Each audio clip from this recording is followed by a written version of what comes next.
ঈমান আনা, ভালো মন্দ ভাগ্যের উপর ঈমান আনা। যাহা কিছু আল্লাহর পক্ষ থেকে হয়, আমার ভাগ্যে যাহা আছে, কপালে যা আছে, ভালো মন্দ সব আল্লাহর পক্ষ থেকে হয়, এই ঈমান রাখা।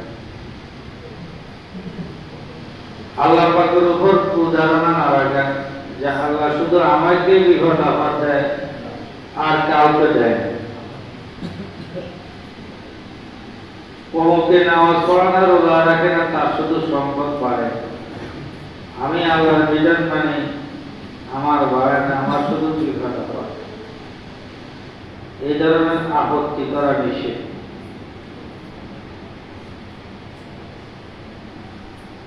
হাসর ময়দানে বিচার কার্য দাঁড় করাবেন, এটা বিশ্বাস করেন। এইগুলো যদি একটাকে অস্বীকার করে তাহলে সেই ব্যক্তি বেঈমান। আর যদি ইসলাম ধর্ম ত্যাগ করে তাকে বলে মুরতাদ।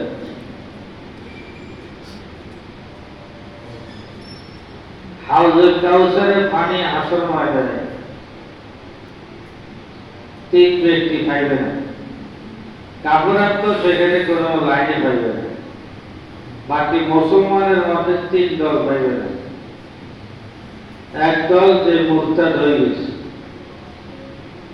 ইসলামে যে কোনো একটি বিধানকে অস্বীকার করলে সে মুরতাদ, অথবা সে ঘোষণা করলে আমি ইসলাম ধর্ম ত্যাগ করলাম, তাকে বলা হয় মুরতাদ।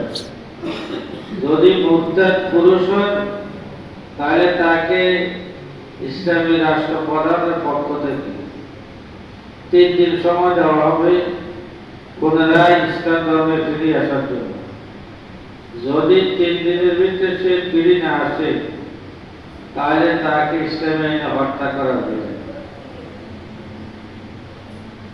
আর নারী যদি ইসলাম ধর্ম ত্যাগ করে, কোন সরাসরি সে কোন একটা বিষয়কে অস্বীকার করে বসল, তাহলে সে বেঈমান মুরতাদ হয়ে যাবে। তার বেলা আইন হইল তাকে আজীবন জেলখানায় 3 দিন সময় দেওয়া হলো। এই 3 দিনের ভিতরে যদি সে ফিরে না আসে তাহলে তাকে জেলখানায় আবদ্ধ করে রাখবে। এই মুরতাদ হাসর ময়দানে হাউজুল কাউসারের পানি পাইবে না। দ্বিতীয় নম্বর, যে গোমরা পথভ্রষ্ট,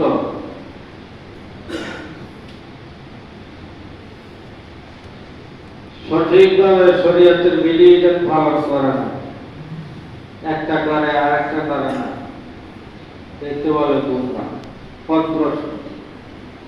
পথভ্রষ্ট হাউজুল কাউসারের পানি পান করার সুযোগ পাইবে না। তৃতীয় নম্বর হল বেদাতি, যেটা ইসলামে না সে বলে যে এটা ইসলামে আছে। এরকম আমাদের দেশে আছে বহুত আলেম ওলামা পীর মাশায়েখ বাহির হইছে, যাহা ইসলামে নাই বলে তাহা ইসলামে আছে। এগুলো আপনারা অনেক কিছু জানেন। এরা নবী আলাইহিস সালামের হাতে হাউজুল কাউসারের পানি পান করতে পারবে না। এখন বস্তরে পানিটা মূল্য কত, কেন হাউজুল কাউসারের পানি পান করার প্রয়োজন হাসর ময়দানে? মানুষ যখন কবর থেকে উঠবে, ইসরাফিল আলাইহিস সালামের তৃতীয় সিংহে যখন হাসর মাঠের দিকে যাবে, তখন ভয়ানক অবস্থা দেখে পিপাসা কাতরাইবে, সবাই পিপাসিত থাকবে।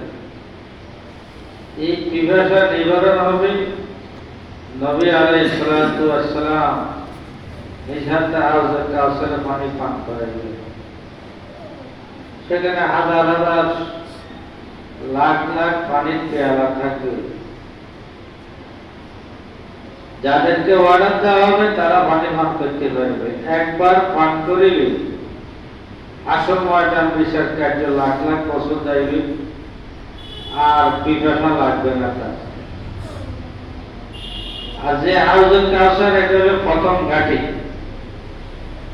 হাউজে কাউসারের পানি পান করা পানি এগুলো বেশি হওয়ার আলামত। আল্লাহ আমাদেরকে হাউজে কাউসারের পানি পান করার তৌফিক দান করুন।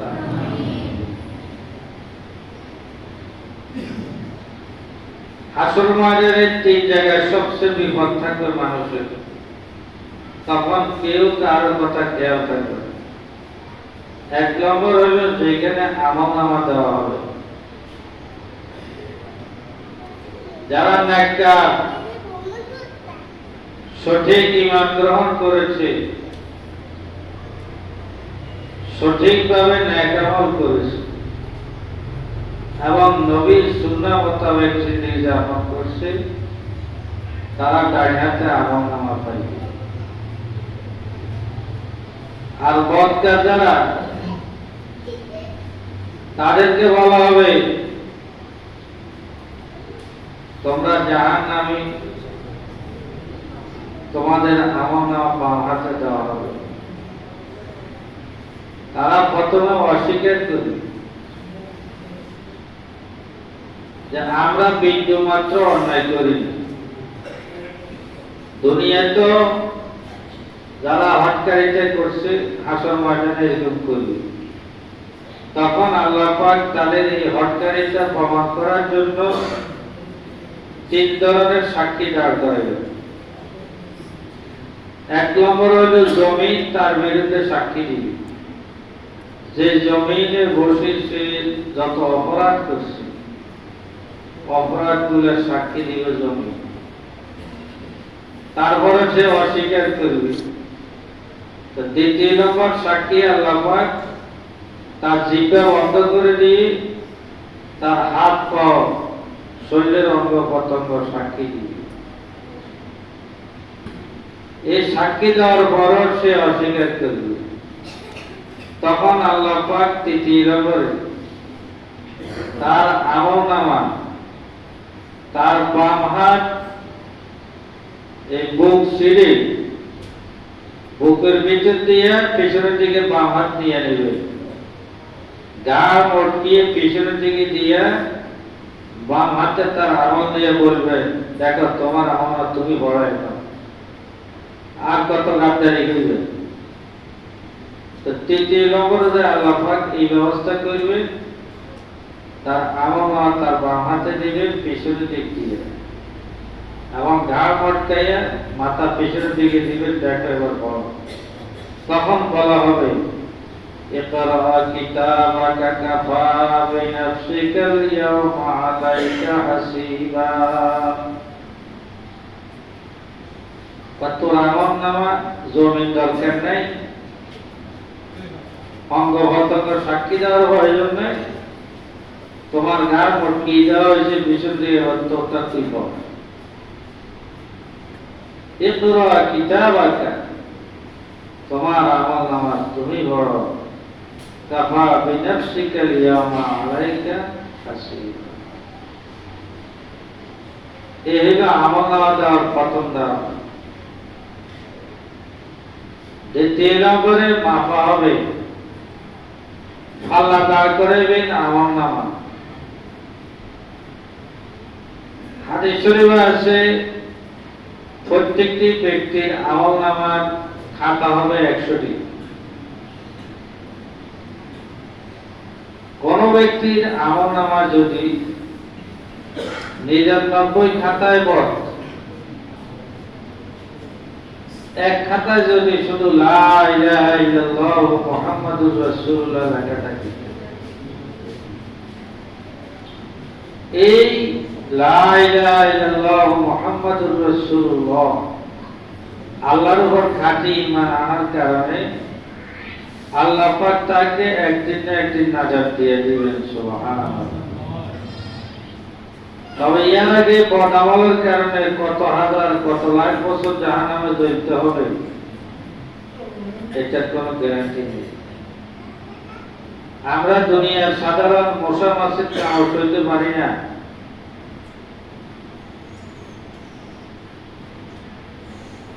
গরমকালে গরম সহ্য হয় না, এসি চালাই, ফ্যান চালাই, কত কিছু করি। জাহান্নামের আগুন সইতে পারবো আমরা? হযরত উবাই ইবনে কাব রাদিয়াল্লাহু তাআলা তিনি হযরত ওমর রাদিয়াল্লাহু তাআলাকে বললেন, হে আমিরুল মুমিনিন, আপনি আমাকে নসিহত করুন, আপনি আমাকে কিছু নসিহত করুন। হযরত আমিরুল মুমিনিন ওমর রাদিয়াল্লাহু তাআলা বললেন, আমি আপনাকে কি নসিহত করব? আপনি আমার থেকে বয়সে বড়। সাহাবায়ে কেরামের মধ্যে বয়সের মধ্যে বড় কয়েকজন সাহাবী ছিলেন, তার মধ্যে উবাই ইবনে কাব ছিলেন। হযরত উবাই ইবনে কাবকে হযরত ওমর রাদিয়াল্লাহু তাআলা বললেন, হে উবাই ইবনে কাব, হযরত ওমরকে উবাই ইবনে কাব নসিহত করলেন, হে ওমর, জাহান্নামের বিচার আসার, আখিরাতের বিচার আসার এত কঠিন হবে এবং জাহান্নামের আগুনের অবস্থা এমন কঠিন হবে, শাস্তির অবস্থা এত কঠিন হবে, 70 জন নবীর মতো আমল করে গেল, আখিরাতে মনে হবে যে কিছু নিয়ে উপস্থিত হইতে পারি।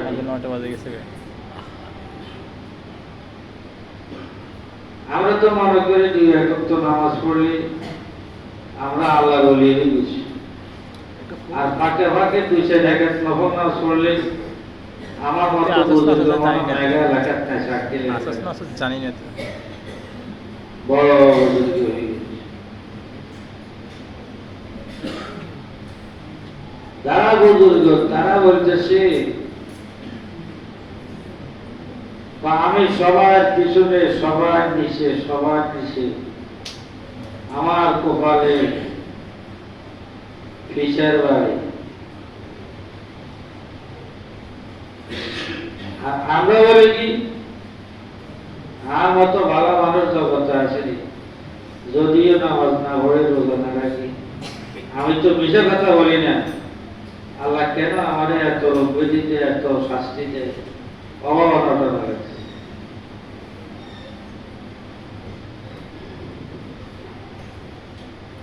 এক বুজুর্গ রাস্তা দিয়ে হাঁটতেছে, আরেক মহিলা দোতলা থেকে ময়লা আবর্জনা ফেলাইছে তার মাথার মধ্যে বসে।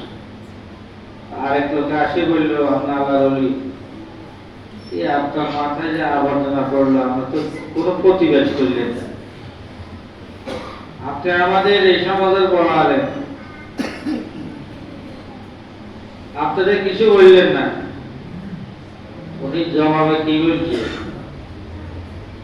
বা আমি নিজে নিজে কখন একটা গুনাহ করছি, যে গুনার কারণে আমি নিজে অনুতপ্ত, আল্লাহ দুনিয়াতে আমার কোনো আযাব দিয়ে জ্বালাই দেয়নি, তো সেটার জন্য আমি শুকরিয়া আদায় করলাম। ময়লা আবর্জনা মাথায় পড়ছে, এটা ধুলে পরিষ্কার হয়ে যাবে, কিন্তু আগুন দিয়ে তো জ্বালাই নেই। যারা খাঁটি মানুষ তারা মনে করে এরকম, আমাদের ধারণা উল্টে। সপ্তাহে একদিন হাজিরা দিলাম, ফাঁকে ফাঁকে হক হালাল মোতাবেক চললাম, আবার হারাম সংমিশ্রণ করলাম, কোন লাভ নেই। এই জন্য বলছি, হাসর ময়দানে আমল নামা ওজন হবে কিসের দ্বারা? 3 জিনিসের দ্বারা। সহিহ ঈমান আকীদা, সহিহ আমলের দ্বারা, সুন্নত তরিকার দ্বারা। এই 3 জিনিসের সমন্বয়ে আমল নামা ওজন হবে। যেমন কোন ব্যক্তি আল্লাহর রাস্তা দান করল একটা খাজুর, হাদিস শরীফে আছে, এই খাজুরটা হলো তার হালাল, তার এই হালাল খাদ্য আল্লাহর রাস্তায় একটা খাজুর দান করল, সেই ব্যক্তি উহুদ পাহাড় পরিমাণ সওয়াব পাইবে। সুবহানাল্লাহ। আর আরেক ব্যক্তি আজীবন আল্লাহর রাস্তায় দান করছে, নিয়ত ছিল সমাজে তাকে দাতা বলবে, তাকে বড় লোক বলবে। আল্লাহ পাক হাসর ময়দানে আদালতে তাকে ডাকবেন, তোমার যে আমি সম্পদ দিয়েছি, মানুষ তোমাকে কি বলছে? বা আমাকে দানশীল ব্যক্তি বলছে। তুমি তো সম্মান, যশ ইত্যাদির জন্য করছো, আমি আল্লাহর রাস্তা, আমার রাস্তা, আমার ধন সম্পদ সব বিলিয়ে দিছি, না তোমাকে দানশীল বলার জন্য তুমি করছো। আল্লাহ পাক তখন ফেরেশতাদেরকে অর্ডার দিবেন তাকে জাহান্নামে নিক্ষেপ করার জন্য। তখন তাকে জাহান্নামে নিক্ষেপ করা হবে। তাহলে আজীবন অঢেল সম্পদ আল্লাহ রাস্তা ব্যয় করিয়েও সে জাহান্নামে কেন যাবে? নিয়ত সহি না হওয়ার কারণে। এভাবে একজন আলেম আজীবন ওয়াজ নসিহত করছে, মাদ্রাসায় পড়াইছে, কিতাব লিখছে, অনেক খেদমত করছে দিনের বিভিন্ন লাইনে, কিন্তু তার এই খেদমত ছিল জনগণ যেন তাকে বড় আলেম বলে। এই আলেমকে আল্লাহ পাক হাসর ময়দানে ডাকিয়া জিজ্ঞাসা করবেন, তুমি কি করছো? আমি আলেম শিখছি, শিখেছি, লেখার মাধ্যমে, বক্তৃতার মাধ্যমে, দর্শক তদৃশের মাধ্যমে আমাকে মানুষ সাইকুল হাদিস, মুহাদ্দিস বলছে। তুমি তো এটা করছো, তোমাকে বড় হুজুর বলেছ। এই ব্যক্তিও জাহান্নামে যাবে। এরকম একটা দল জাহান্নামে যাবে। আর যদি খালেস নিয়তে ওয়াজ করে মানুষ হেদায়েতের জন্য, খালেস নিয়তে আলেম যদি দর্শক তদৃশ করে, কিতাব লেখে আল্লাহর ওয়াস্তে, হাকিমুল উম্মত আশরাফ আলী থানভী, যার বলা হয়েছে যে উনি 2700 বা 2800 কিতাব লিখছেন, একটা কিতাবের উনি স্বত্বাধিকারী দিয়ে যায়, মানে ওনার নামে স্বত্বাধিকারী নেই। ওনার বহুত কিতাব পড়ছি আল্লাহ, উনি সব আল্লাহর ওয়াস্তে দিয়েছে। স্বত্বাধিকারী মানে কি? এটা আমার সত্তায় না চলবে, আর কেউ এটা সাবাইতে পারবে না, কামাইতে পারবে না। অথচ উনি লেগে গেছে, যে দেশে যেই ভাষা পাইতেছে ওনার কিতাবগুলো ওই ভাষায় ছাপানো হয়েছে, লেখা হয়েছে। যারা ছাপায় তারা বসে গেল, নিঃস্বার্থে উনি লেগে গেছে, যার কারণে ওনার এই কিতাবগুলো দ্বারা মানুষ ফায়দা পাইতেছে। আর অন্যরা অ্যাডভার্টাইজ দিতে নিজের বই বিক্রি, ওনার পিনে অ্যাডভার্টাইজ কোনো কিছু নেই, ওনার কোনো এক্সট্রা লাইব্রেরি নেই, এক্সট্রা পেজ নেই, কিতাব লেগে গেছে, সারা দুনিয়া চলতেছে। পাকিস্তানের মুফতি শফি সাহেব তাফসিরে মারুফুল কোরআন লিখছেন 8 খণ্ড। এটা সৌদি সরকার নিয়ে সারা বিশ্বে বিভিন্ন ভাষা ছাপাই দিছে, বাংলাদেশও মারুফুল কোরআন ছাপাই দিছে। ওনারা নিঃস্বার্থে লিখে গেছে, বাংলাদেশের কোম্পানিরা নিজেরা ছাপাই পয়সা কামাইতেছে।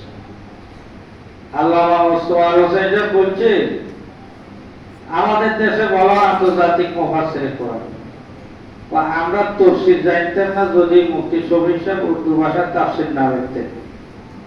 উনি লিখছে আরবি ভাষা যত তাফসীর কিতাব আছে ওইগুলার সারাংশ উর্দু ভাষা। ওটা 8 খণ্ড, ওটা আমরা ছাত্র জমানায় পড়ালেখা করছি, আছে আমার ভাষা। কিন্তু এটা এখন সারা দুনিয়া ওই যে আমভাবে খেদমত করে গেছে, এটা হলো এক ক্লাসের প্রমাণ। নাম দশের জন্য না, মানুষ জানার জন্য, মানার জন্য। এরকম হাজার হাজার আলেম আছে। ওই যে হাদিসে বলা হয়েছে, কিছু আলেম, কিছু দানশীল ব্যক্তি, কিছু আল্লাহ রাস্তায় শহীদ হয়, তাদেরকে হাসর ময়দানে আল্লাহ পাক বলবেন, তোমরা কি জন্য শহীদ হয়েছো? আমাদেরকে বীর বলবে, হ্যাঁ তোমাকে তো বীর বলা হয়েছে, বীর উত্তম, বীর বিক্রম, কত কিছু বলা হয়েছে তোমাকে, যাও জাহান্নামে যাও। অর্থাৎ আমি আর আপনি যে কাজ করব, যদি এই কাজে একলাসে নিয়ত থাকে, যেমন নামাজের বেলা হাদিস শরীফে আছে, যে ব্যক্তি নামাজের মাসলা মাসাইল জাহেরি বাতিল, প্রকাশ্যে অপ্রকাশ্যে যে মাসলা মাসাইল গুলো আছে এগুলা জানিয়ে ঠিকমতো ওযু করি, যদি 2 রাকাত নামাজ পড়ে একমাত্র আল্লাহকে রাজি খুশি করার জন্য, তাহলে এই ব্যক্তির জীবনের সকল গুনাহ খাতা ক্ষমা হয়ে যাবে।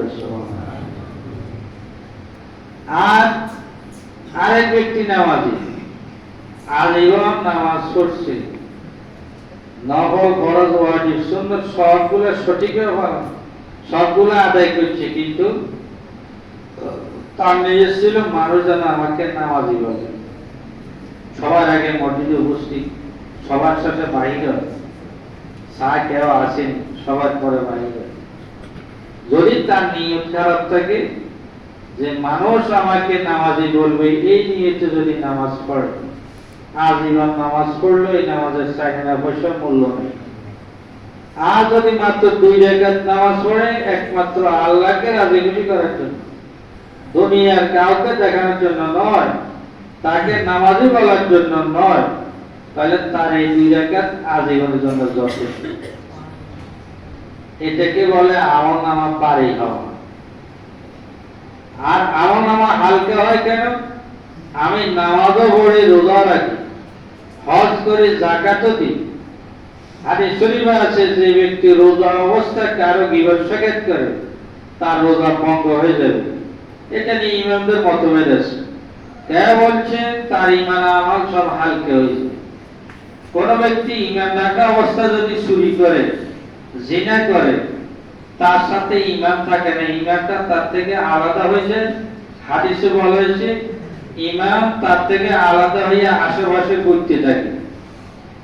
এখন কিছু নামাজি আছে চুরি করে, কেউ কলম চুরি করে, কেউ কথাটি চুরি করে, কেউ ঘুষ খায়, হারাম খায়। এই হারাম খাইলে ইবাদত বন্দেগী কবুল হয় না। আপনি আজীবন হারাম খাইলে নামাজও পড়লেন, আজীবন হারাম খাইলে হজ করলেন। হাদিস শরীফে আছে হজ করতে যাইয়া সেখানে খানা খাবার ফিলাম ধরে যদি কাঁদে আর তার হজর হইসে যদি হারাম পয়সা হয়ে থাকে, তাহলে এই ব্যক্তির কান্নার আওয়াজ গায়ের উপরে যাইবে না। একদিক দিয়ে হারাম খাইলেন, হারাম উপার্জন করলেন, আর একদিক দিয়ে ইবাদত বন্দেগী করলেন, সব বিকার। এটারে বলে আমল নামা হালকা। যে আমি আজীবন নামাজ পড়লাম, রোজা রাখলাম, হজ করলাম, এই মসজিদের বিলে একটা জন্য মাইতে গেছি, রোজার মধ্যে অফিসার 3000 টাকা ঘুষ নিয়েছে। বললাম যে স্যার রোজার দিন ঘুষ নিয়ে কয় টাকা দিয়ে ভোররাত্রে খানা খাই, উনি ঘুমাইছে। আরে হুজুর আমার সাথে ওয়াজ করছে, হুজুর এটা ওয়াজের জায়গা, অথচ ওনারা উনি দেখতে শুনতে নামাজে গেল, আবার তো ভোররাত্রে খানা খাই। তো তার খানাও কি আপনার কাজটা সই হবে। এখানে নামাজ পড়তে আসি যদি